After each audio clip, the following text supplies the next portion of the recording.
Betting on sports can be hard, but hiring Morgan & Morgan is easy. Morgan & Morgan is America's largest injury law firm. They have over 100 offices nationwide and more than 1,000 lawyers. Their fee is free unless they win. For more information, go to forthepeople.com/bestbets or dial pound law, pound 529 from your cell phone. That's forthepeople.com/bestbets. This is a paid advertisement. Follow the money. That's what I always say. You always follow the money. Yeah. This is Follow the Money with Mitch Moss and Paulie Howard on VSiN. Yes, here we go. Follow the money on a Friday, ready for the playoffs. We'll talk NFL, picks and props with Adam Chernoff. We'll go out to Columbus in half an hour with Pat Forty, and we'll also go to South Bend in a couple hours. Indiana alum, our good friend, our doctor, Dr. Stephen Gebhardt, and a big bettor and a great doctor, and he's at the game on the 40-yard line. We'll take you behind the scenes about what's going on with the weather and everything he thinks from an Indiana standpoint as well. A once-in-a-lifetime game, he said. We'll go through the NFL card, the big playoff games, picks, props, win, lose, a lot to get to. Are you ready? We got snow. We got line movement. This is bananas. I love it. This is exactly what we've waited for how long? Pretty much our entire lives. That's right. Right? The first real, true playoff that we've ever had. The 4-team playoff was better than the BCS, but that was always a big-time sham. And now we're getting these home sites, and we were, debating back and forth. Can we please get some cold weather? Can we get some snow? And it looks like South Bend is going to deliver tonight based on the videos that we've seen so far today, Paulie. Yep. We had the snow early on. And how about the move on Indiana? Almost every place down to 6.5 now, the total 50 here at Circa. I think this is the toughest game to handicap because of the Indiana, and look at the weather. That's Mike Golick earlier today. They're going into South Bend. They're lining up. They got the bourbon ready, hot chocolate, and this thing, and the snow started early, so they can't wait. But this one is tough because both things can be true. Indiana can be good, but they also played a lousy schedule.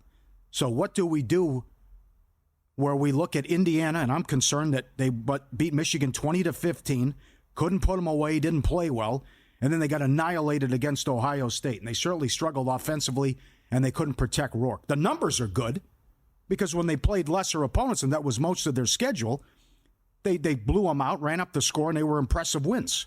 But now when you're going against a top 10 team here on the road, it's a tough handicap. This is, I think, the hardest numbers what to do with Indiana if you just think they just beat bad teams and they're not that good, or they belong and they're going to show it tonight. Yeah, when you say, good numbers overall, in fact, you can't deny that they are number one in the country in run defense. They only allow 70.6 yards per game on the ground. Yep. And they were actually pretty good against Ohio State, and Michigan didn't do much against them.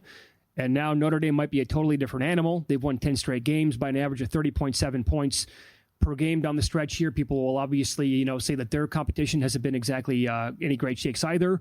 However, that's to me the whole handicap. How much faith do you have in this Indiana rush defense compared to Notre Dame's running offense? Because they have multiple backs and Riley Leonard, whose rushing prop is 52.5. And when you look at Jeremiah Love and also Jadarian Price, those two backs are awesome. So do you trust the Notre Dame offensive line, maybe in the elements with those talented backs against the number one defense in the country against the run? Mm-hmm. I kind of do. Yep. I love that Cignetti's used to this. This is a normal routine. Google me, I win. All his success at James Madison, and he's used to playing for championships and making playoff games. I think it's imperative that Indiana gets off to a hot start and gets the lead that helps out Rourke. But the other handicap is, what does he do? Because Notre Dame's 4-0 this year against top 25 teams, and we think Notre Dame has a good defense. Although I'm concerned with what I watched against USC. Can Rourke take advantage of that? He's as low as 193 for his passing yards. Mm-hmm. Well, I think elements also probably play a factor into that, yeah? Well, I don't know, though, but that's I don't think you have a problem throwing it if it's just the occasional snow. I think if it's not going to be windy, and it's not supposed to be windy, well, I think it's more, the 27-4 touchdown INT ratios there. I will say this about USC. Again, Lincoln Riley's the head coach, great offensive mind, and they have weapons there, right? So, and yes, they look shaky in that game, but also Notre Dame had to lead the entire time, and USC had to throw basically to get back into that contest. So I don't think that was any. I think USC is actually a pretty good team. Their record was misleading because they could have had so many more wins. They just happened to blow it in the fourth quarter. The bet that I'm banking on tonight is the backup, I guess, Jadarian Price, because Jeremiah Love, his rushing prop is between 77.5 and 89.5. Now, if you take the lowest number available on the board, he's gone over that number 7 games this year. Well, look at Jadarian Price. When I bet him earlier today, it was 36.5. He's been over that number 9 times this year. They like to use both guys. And our buddy Tim Murray, who knows, I think, everything about Notre Dame football, it's his favorite team in any sport. He's telling me over and over and over again that Love is not healthy. So they're probably going to split carries a little bit. And all I have to do is reach 40 yards with that guy. And I think that can happen. Riley Leonard, by the way. He's too low. For the rushing? Absolutely. It's 52.5. Yeah. Yeah. It's 50.5 here at DraftKings. He likes to take off, man. Yeah. At DraftKings, does he have 100 yards, a touchdown, and they win? It's 6-1. That's available. You can also bet 2 touchdowns. But I think Leonard has a big game on the ground. I think what might be too high, the passing yards, again, all over the map. As high as 185.5. He only went over that number 4 times this year. And again, if you think elements, snow, they get a lead. They're probably not going to, be throwing the football too much. I think 185.5 might be a little bit too high. I think you have to look at this and get involved in play. I said the same thing before the Ohio State game. Now, they hung in there against the Buckeyes early on, and then certainly the special teams came back to bite them. And that could be enormous tonight, too. They handed them 14 points in that game. But if you see, again, a jailbreak, and the offensive line's a turnstile, and you just say it's Notre Dame against a lot of transfers and James Madison players, right? I think that's going to jump off the screen right away in the first quarter, and you get involved in play. The other thing is this guy at Caesars and Will Hill, Rourke is 14-1 to have the most passing yards this are the 4 games. So Powers is right. This is not your typical Notre Dame team. They can score. They have weapons. Oh, yeah. They have athletes. So they can, if this is 14-0 early, and then Indiana's forced to throw, or if it's a blowout in general, right? Largest lead, 16.5, by the way. Is there a scenario where he goes over and he can get garbage yards? And they probably, again, completely abandon the running game because it's survive and advance here. One and done. I know I keep saying this, but Cignetti's not going to tap out, and they're going to want to try to come back as much as possible. I will point out that against Ohio State, he was 8 for 18 for 68 yards. The Buckeyes are 3rd in the nation in drop back EPA per play allowed. Notre Dame is number 1. So the Fighting Irish are even better than the Buckeyes, and the Buckeyes did not allow him to do anything in that game. No time to throw. Yeah. Oh, no, none. No time to throw. No. So much has been made about this. Cignetti was asked about Rourke, and can he handle the elements, and does he think he can have a big game tonight? I hope it snows 1.5 feet. We have a Canadian quarterback. Did you see him throw the ball against Purdue? I mean, this guy grew up like in the frigid north. He looked pretty good to me that night, so I don't think it's going to bother him very much. And so much revolves around that guy, right? Everybody else will find a way to stay warm, but it's not a concern. It's going to be cold. It's going to be windy. There could be snow on the ground. Both teams have to play on it. We've been practicing outside in the cold for a long time, and we played in it against Purdue. When we started the game, there was snow on the turf. It was cold. It was windy, so we've been through it. All right. Good answer. Yeah. How do you not love that guy? He's the best. Right? His sound bites are so good, and again, we've met people recently who are from the state. They have followed the team or that program more basketball than anything else their entire lives, and they're telling us, how did we ever see this coming? There's no way anybody here would ever tell you that they could. And that's the exact truth. Mm-hmm. Are you surprised with the movement today? A little bit. I am. A little bit. Yeah. But again, this is tough. I mean, they were great against Nebraska. They beat Maryland, UCLA, a lot of cupcakes. Washington 31-17. Couldn't put away Michigan, almost lost the game. And then what happened against Ohio State? So they're hard to evaluate, I think. And the Notre Dame's tested, and you met the long winning streak, how good they've been offensively. A lot of weapons. And 4-0 against top 25 teams. It'll be the ultimate I told you so game. If Indiana does it, okay, they're for real. Notre Dame, again, loses a big game. And if Notre Dame blows them out, Fugazi, that's how it's going to go. What do you think, knowing what we know right now, season to date, what do you think the best win was for Indiana? Because they did absolutely pound Nebraska. That was never a game. They annihilated them. They went to UCLA, murdered them. UCLA turned out to be a pretty good team this year. Well, the Michigan performance looks better because of what happened against Ohio State. But I would answer your question. I would say Nebraska because it was 59-7. Yeah. And Ohio State has struggled with them at home. Yeah, I got to be honest. So- They did not impress me at all against Michigan. I was concerned. No, big time. That was troubling. Yep. I was expecting a blowout. Props. DraftKings. How many games will go to overtime? 1 plus 120. That's the entire playoffs. 1.5 over plus 450. 150 yards receiving is 4-1. Mitch can't believe it. Well, I did research on this today.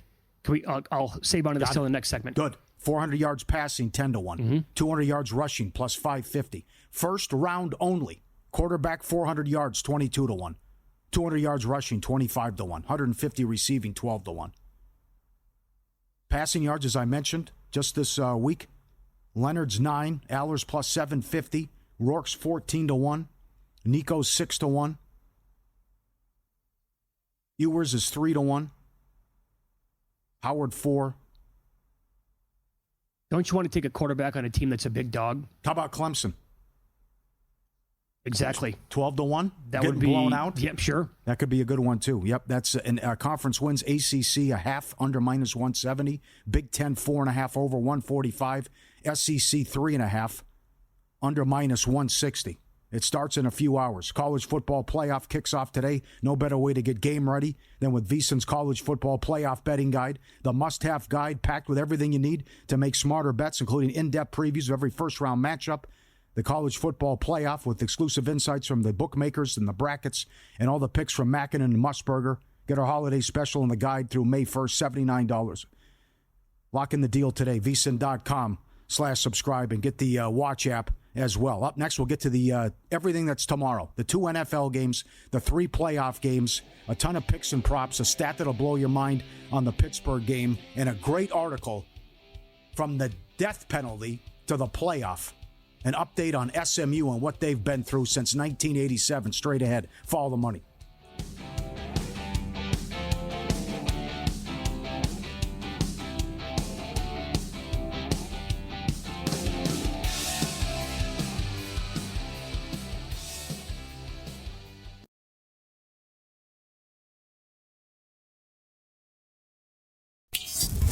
This is Follow the Money on VSiN.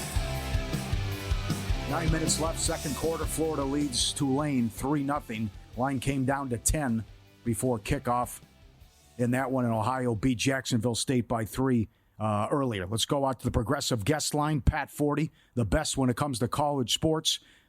On the Progressive guest line with Sports Illustrated. Read him every day, and also would love his podcast, The College Football Inquirer, and he'll be covering Ohio State and Tennessee tomorrow. Appreciate the time, sir. How about what you said on your podcast with your colleagues, that you think the last time Notre Dame won a huge game was 1993? Yeah, I mean, really, like a major game, I think that's it. You only have to go back 31 years when they beat Florida State when there was 1-2 in South Bend. So, you can find those periods when they've been really good, competitive, win 10 games, win 11 games, but then they get up against an Alabama or a Clemson or an LSU or an Ohio State, and what happens? They get smoked. So there's still some proving to do for Notre Dame starting tonight. Yeah, agreed with that. Now, how about this, though, to maybe flip it in their favor here, why it could be this different for this year's team? Everybody that you just mentioned, right? The Blue Bloods and the teams that are really, really good in the playoff this year, I don't think these teams are as good as the best teams that we've seen in college football over the last 5 or 10 years, Pat. Oh, I agree with you, Mitch. No doubt. They are good. Yeah, right. But this is not Georgia 2021 or 22. Mm-hmm. It's not Alabama 2020. And even Michigan last year, 15-0, and I think probably more dominant than these teams. And, I give Oregon all the credit for winning all their games, and I do think they're the team to beat, but they're not overwhelming. And when you start digging into them statistically, even it's a little bit like, yeah, they're good at this and they're good at that, but is there anything where they just can completely overwhelm an opponent? And I don't think that exists for them or for anyone else in this. I think Ohio State has the most elite talent, but we've not seen them play up to it on a couple of very important occasions. So I think it's a wide open tournament. I can't wait for it to start. How good is Indiana? They're good. They're sneaky good. I mean, I think even now at 11-1, people have had a hard time getting past the brand name bias and the laundry. But if you look, very good run defense, good defense overall. They can run the ball. They've got some playmakers on the outside. They've got a good quarterback. I think, they can match up pretty well with Notre Dame. They've got to handle the start. They've got to show they can stop the Notre Dame running attack. But if they do that, I think be prepared for a 60-minute game in South Bend. How about the Notre Dame offense? Is this offense good enough to make a deep postseason run? I think that's TBD. I like them. They've gotten better and better as the season's gone along, I will say. And I think Mike Denbrock has gotten more out of Riley Leonard.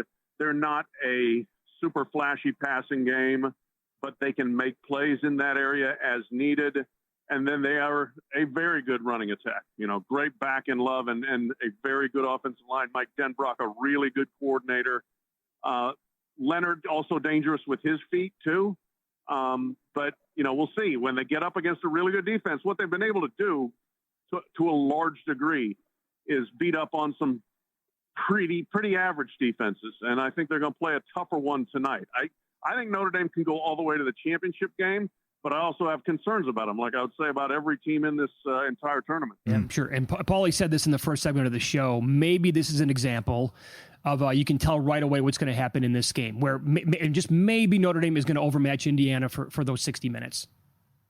Yep, I think if Notre Dame, especially if they get the ball first and just roll down the field, look out. It'll be a long night. And the other thing there is I think Notre Dame with their defense can cause problems for a fairly average Indiana offensive line and a quarterback who doesn't seem to read blitzes all that well. So give each team one possession each, and if it's looking like Notre Dame is much the best, that could be unlikely to change. Now, the flip side of that is, Indiana came out great at Ohio State. Went down, scored, stopped Ohio State. You're thinking, oh, my gosh, what's going on here? Then there was their punting game that let them down. But I think Notre Dame just has that level of excellence, both running and on defense, that is a tough combination if you're not fully ready to go man-to-man with them. Great call in the summer. We had you on. You said SMU can win the ACC, and they were 14-1. They almost did, but here they are in the playoff. How good is Jennings, and if they can keep this one close? And I think all the pressure is on Penn State tomorrow morning. Agreed. Talk about a guy that's had a hard time winning big games. Hello, James Franklin. And, big spot here. And SMU, they've been underrated. They've been a little bit disregarded. They came out and the moment looked too big for them in the ACC championship game. But then they showed what they were made of. You're down 17 and you come back to tie the game, and probably should have taken that thing to overtime. They just, they let up a big kick return and then they lose on a 56-yard kick. But they've got a very good defensive line. They've got playmakers on offense, and Kevin Jennings, he's a wizard. Now he can also make mistakes, but if he's on and dealing and making plays off script and out of the pocket, I think he can put a lot of stress on Penn State. Okay. How strange is this Ewers story? And as you guys talked about on your podcast, what the portal has done to college football with the schedule. Yeah, I mean, it's bizarre to say the least. In that there are players trying to decide their future while they're also trying to win a national championship. And the one thing that was better, the only thing that was better about the 14 playoff or about the BCS, the season ended early enough that people could make decisions afterwards instead of trying to make them before or during the biggest games. And so, the Ewers situation's fascinating, perhaps unprecedented. Like, hey, Quinn, we hope you can lead us to a national championship, and then we might like you to leave because we've got Arch Manning here. So, it's things are always interesting in Texas, but this is taking it to another level. And then you can say, hold off NFL. I'll go play somewhere for $4 million.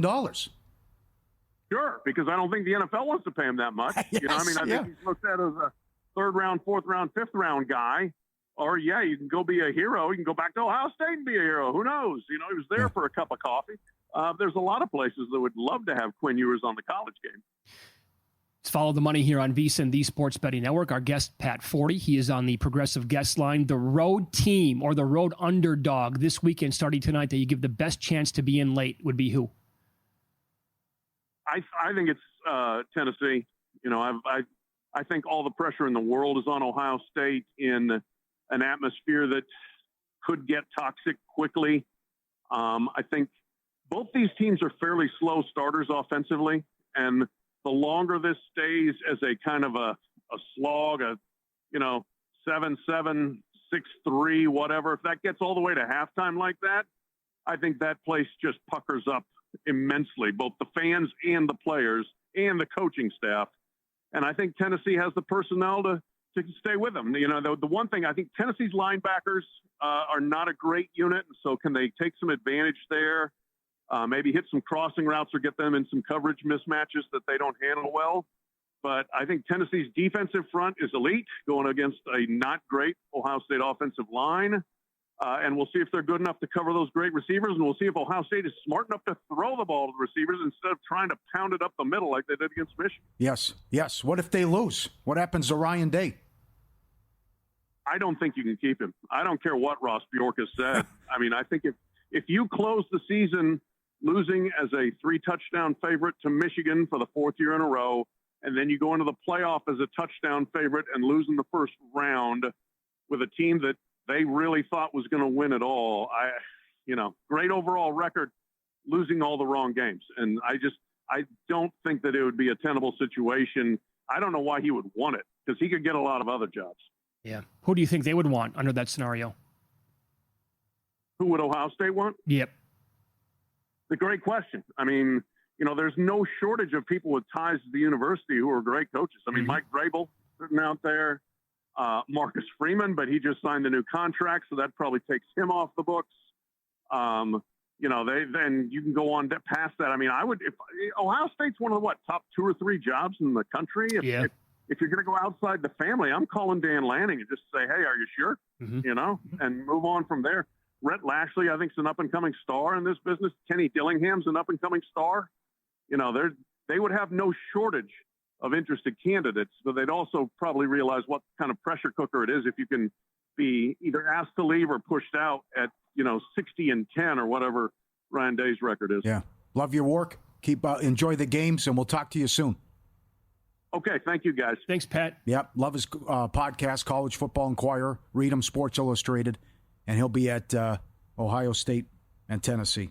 I went back and looked today. So Tennessee, their defense allowed 20 points in 2 games this year. Ohio State, their defense allowed 20 points once. That's tough. It. And on the road against Oklahoma, Arkansas, and Georgia, Tennessee averaged 18.7 points per game. 46 the total now, down from 40. What was the peak number on that? 47.5? Yeah, I think so. As I understand it, there'll be a lot of Tennessee fans there.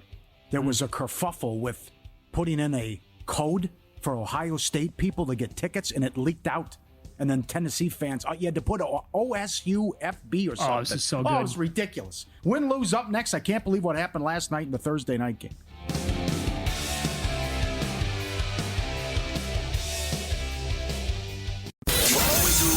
Follow the money. That's what I always say. You always follow the money. Yeah. This is Follow the Money with Mitch Moss and Paulie Howard on VSiN.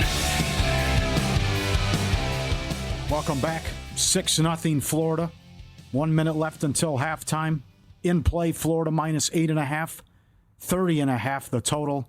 Under minus 130. And there were some 9.5s available.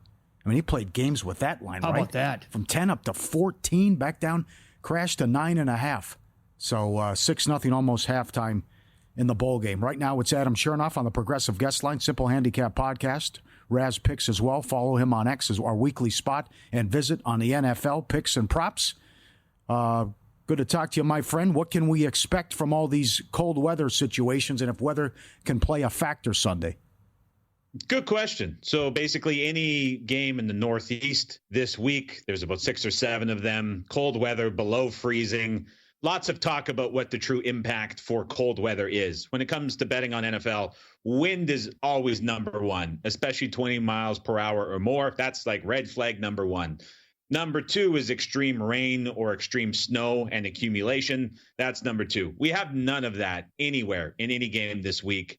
And then you get to number 3, which is the temperature. When you see games this cold, and specifically dating back the last 15 years in the NFL, anytime a game kicks off and has a temperature of 25 Fahrenheit or colder, we see passing production drop off somewhere between 5 and 7%. And that's adjusted for quarterback play and opposing defense. And so it's not nearly as impactful as it tends to be talked about and as it tends to be presented, especially on like pregame shows. You see everybody cold. You see everybody going through. It's always a comment. They'll show like the top of the stadium where the wind is blowing and swirling. It's never as bad as it seems when it's just this cold temperature. Once you get down into the single digits and worse, then you start to see more of a drop off. But for these games that are in the 15 to 30 range, it's just a 5 to 7% drop in passing production. That's about it. Okay, let's start with the early game Saturday.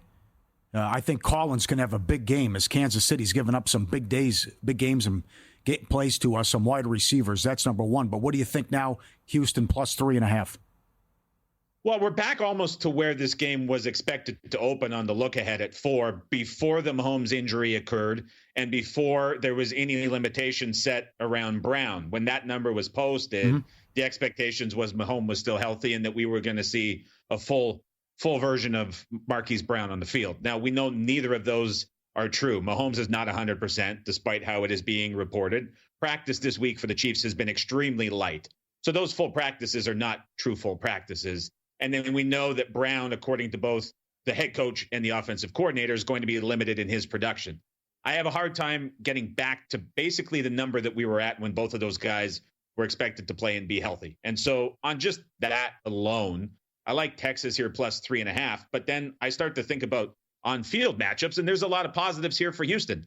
Patrick Mahomes has been hit in the pocket more times in the last 2 months than any time in his career. He just keeps getting banged up in the pocket. His mobility is going to be limited. They're going to probably have Tooney out at left tackle again, but this is a brutal pass rush to face if you're the Chiefs offensive line and if you're Mahomes. The big weakness of the Houston Texans when they're playing man coverage is allowing scrambles. And Patrick Mahomes has been number 2 in the NFL scrambling facing man coverage. But if you take that scrambling element away, it's a very physical Texans defense that can play man coverage and lock up with these weapons that the Chiefs have. I think it's a very limited Chiefs offense in this matchup. And I look at this number and I think it's gone a little bit too far back to where we were often using Mahomes and Brown. And so a lot of positives on field for Houston. I think the defense really upheaves the Chiefs here, and we see this game a lot tighter than maybe expected. I like the Texans here plus 3.5. How important do you think George Pickens is to this Pittsburgh offense? He's not playing in the game against Baltimore. Is it big enough for you to say, yeah, I need to bet the Ravens here, laying 6.5 in this game? Yeah, so they're just went to 7.05 at Circa. Everywhere else right now is 6.5. And so if you're seeing 6.5 with Baltimore, take that. I like that. I think it's going to get to 7 everywhere. And to answer the question about Pickens, it's probably become more of an indictment of the Steelers offense as a whole and how it's being coached and how it's being run that George Pickens has become a big impact player. And I mean, we can't deny his importance at this point. So is it a point? Is it a 1.5? I think it's a fair argument to make because he represents more than 50% of the explosive pass yards since Russ took over as quarterback of this team. He's his number 1 target. And when you remove his 50-50 jump ball ability downfield, and you think about how boom or bust the Steelers offense has been, top 5 on 3rd and 4th down, bottom 5 on 1st and 2nd down, without him on the field, it's so limiting. And in the first matchup against the Ravens, the Steelers didn't score a touchdown. They won the game. They managed to cover. That was more about Ravens' mistakes and Ravens' issues than anything the offense was doing. And Pickens was the number 1 contributor and had 12 targets in that game. And so we saw what the Steelers' offense looks like without him last week against the Eagles. That's a very good Eagles defense. This is not as good of a Ravens defense, but it's one that's certainly familiar enough and improving enough with guys coming back like Pearson, Van Noy healthy, that now you start to look at this team down the stretch as an improving defense. And I think the Ravens here get revenge. I think they cover 6.5.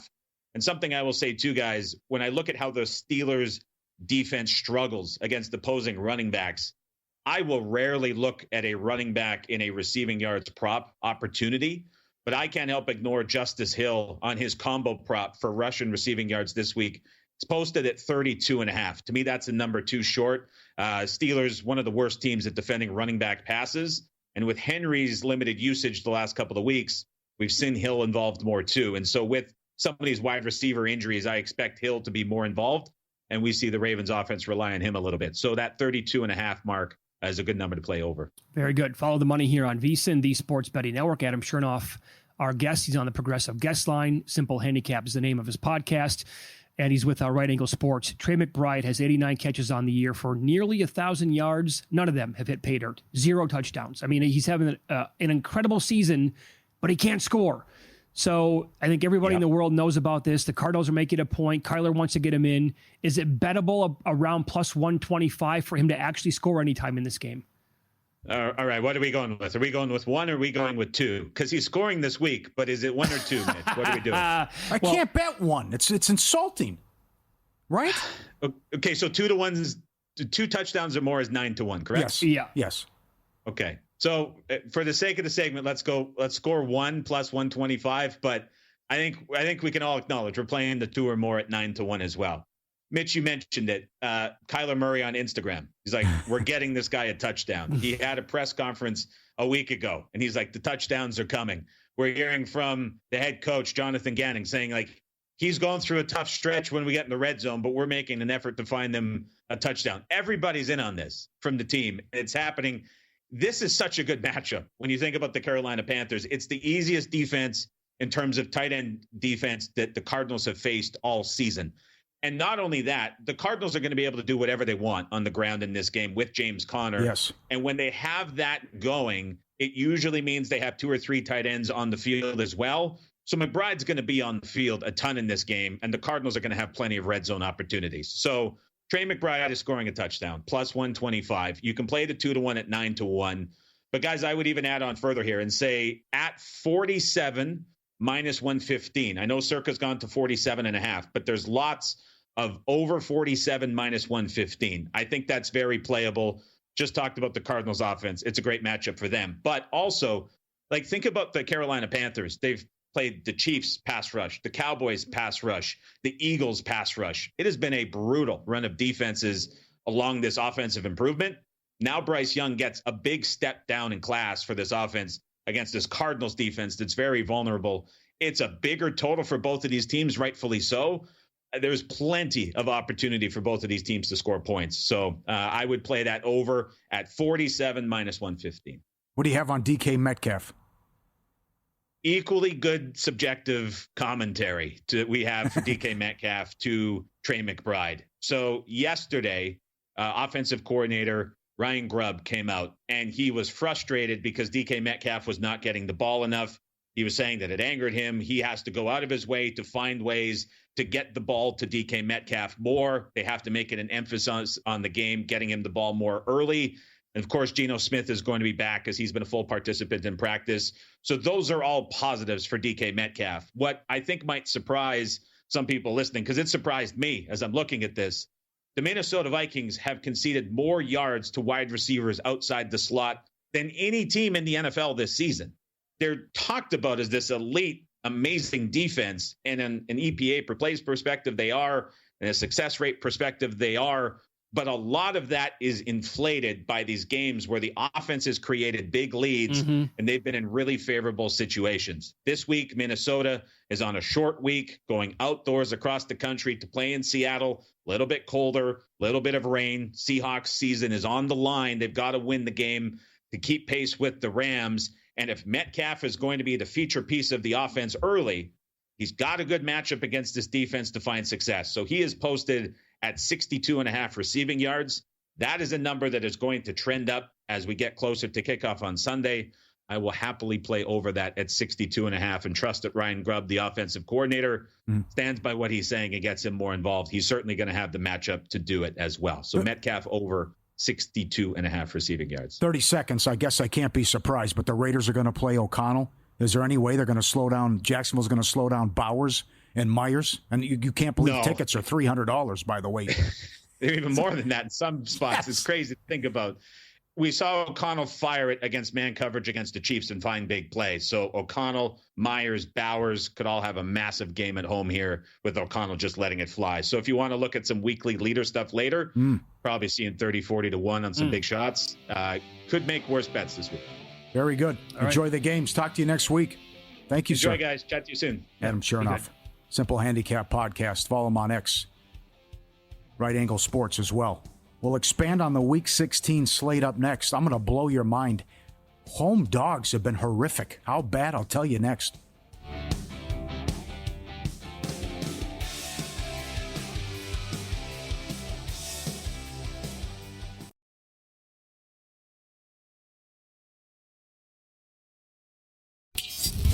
This is Follow the Money on VSiN.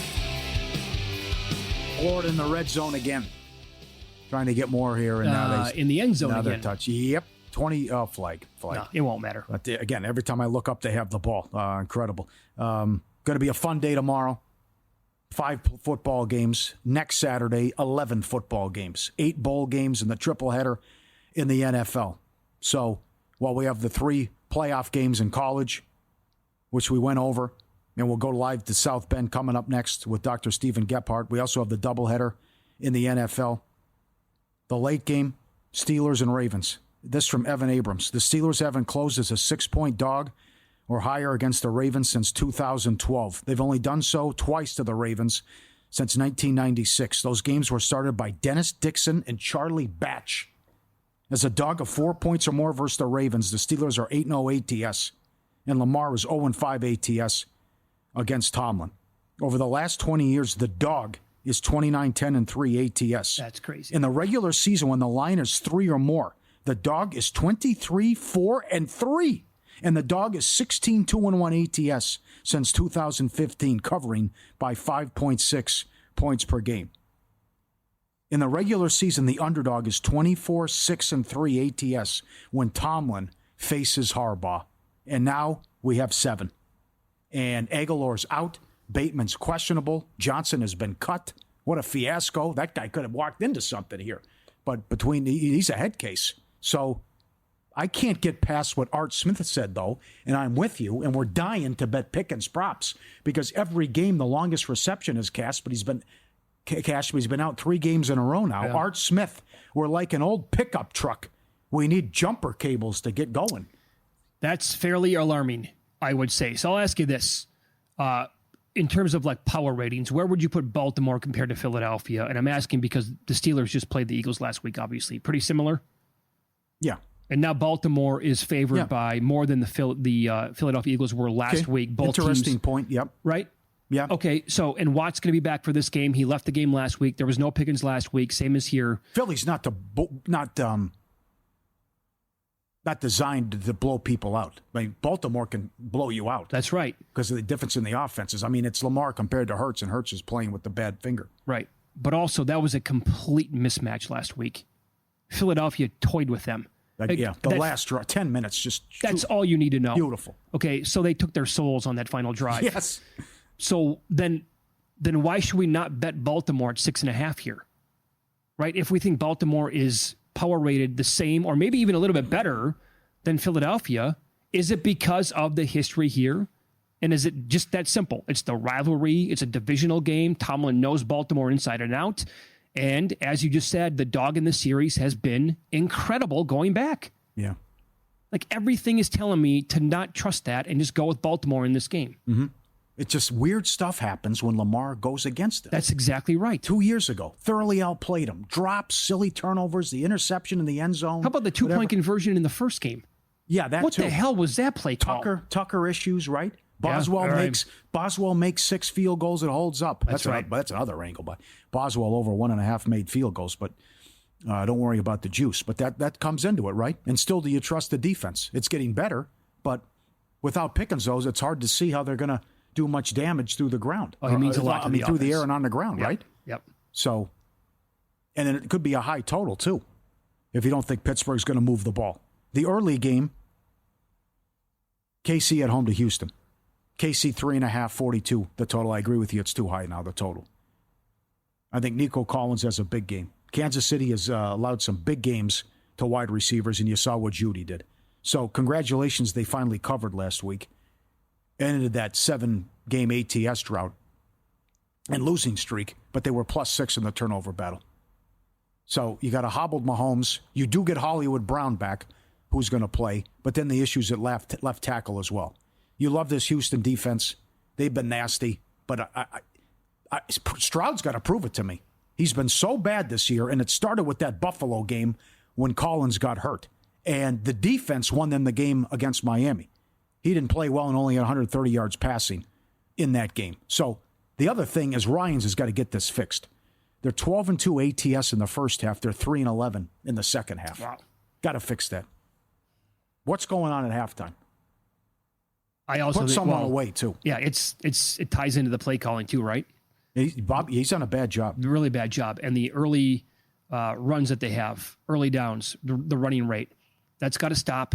And we have not seen the Stroud from last year basically at all in his sophomore season here. And that's unfortunate because who knew at that point, right? When the season ended last year, like this guy might be Mahomes. I don't know. Because he had basically the best rookie season ever by a quarterback. Like the sky's the limit. Nope. Sophomore slump, teams adjusted, and it has not been the same. And by the way, that was after they brought in Diggs. Didn't matter when they had Diggs and Collins this year. So if it touches 4, which I don't know if it will or not, I'll be interested in Houston at that point. DraftKings right now has a total of 42.5. So it's going up still. I don't know about that. This is 20-17. Yeah, that's what I think. Yeah. Or even lower than that. Probably, yeah, that could be. Yeah, I think that's too high. Seattle, as I mentioned, 0-5 ATS this year against teams with a winning record. Dallas 1-6 at home. Colts 4-0 ATS against the division. How do they respond? Do they come out knowing they're essentially eliminated, and after the fiasco in Denver, do they come out with their hair on fire, or are they demoralized? How sick do you think Jonathan Taylor was watching the game last night? Knowing, yeah, Jesus, man. Now the Broncos lost that game. They blew it. I totally blew it. Absolutely. Yeah. Looks horrible if they run the table. They're down to 3.5. They got to have their chins up, though, because they can still get in. Yeah. The Bengals can get in. That'd be a miracle, but that, yeah. But, they need to win out. That's not, it's not a miracle because, right, because they play Denver and Denver plays Kansas City. Right. So here's, I think, what has to happen. The Bengals have to win out. The Broncos have to lose out. Certainly possible with their last 2 games. And then I think they have to have, like, the Colts and Miami lose at least 1 game, which can happen. Yeah. But the Colts, and now it's, you trust a team with Tennessee, even though with the quarterback change, that's 2-12 ATS. Are you back on Ridley, perhaps? Well, he would put me on it. Yeah. Right? There's no way I'm going to deal with Will Levis ever again. But there'd be enough here, right? Again, I don't think the Colts defense is very good. So I think that'd be a possibility. How about this? Jared Goff is 14-5 straight up. 14-4-1 ATS in divisional games since 2021. Tied into what you said earlier, Dan Campbell is what, 9-0 ATS? Covered 9 in a row off a loss. There you go. Yep. They respond nicely, and he's awesome in the division. It's a weird week. Raiders favored. They've lost 10 in a row. Eagles won 10 in a row, only 3.5 at Washington. Home dogs this year, 42%. Second worst since 1990. The Giant Atlanta game. Giants have lost 9 in a row. They're 1-8 ATS. But yet do I back a quarterback making his first start? And in the last 40 years, no rookie quarterback making his first start week 10 or later has ever laid this kind of number. Chris Everett, I did it. Jim Everett in 86. There you go. Laying 6.5, and Lamar Jackson, his first start. But Penix is 8.5, 9 in this game. Okay, so I like what you said about the Raiders. They've lost 10 straight, but they're favored here. Why are they playing O'Connell? Oh, this is lunacy. It's a huge mistake. But doesn't that kind of make you want to bet them? I want nothing to do with Jacksonville. I know that they, recently won a game. They were right there with the Jets last week. Mac Jones 1-15 straight up, 2-14 ATS is a dog of 7 points or less. And it's O'Connell, Bowers. If Myers goes, they should be able to feast on one of the worst passing defenses in the entire NFL. This is the team that screwed it up. They never should have defeated Tennessee. Just try to lose that game. You had the number 1 pick in the draft. Mm-hmm. Yep.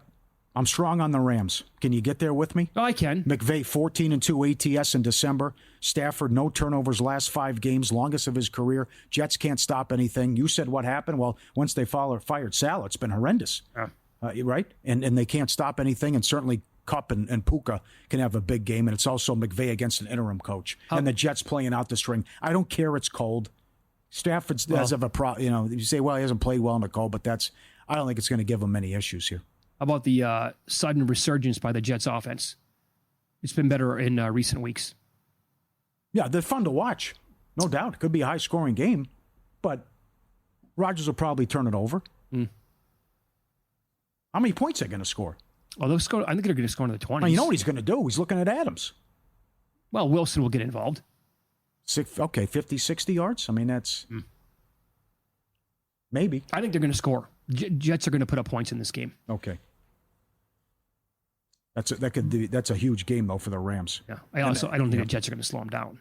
No way. Ready to elevate your tailgate game? Try Sewell's, born from a backyard cookout in a mason jar of unforgettable flavor. Sewell's has become a Southern favorite, lighting up taste buds from Georgia to the Carolinas. From ribs and wings to a backyard burger, Sewell's takes every bite to the next level. Order online, Sewell'sBarbecueSauce.com.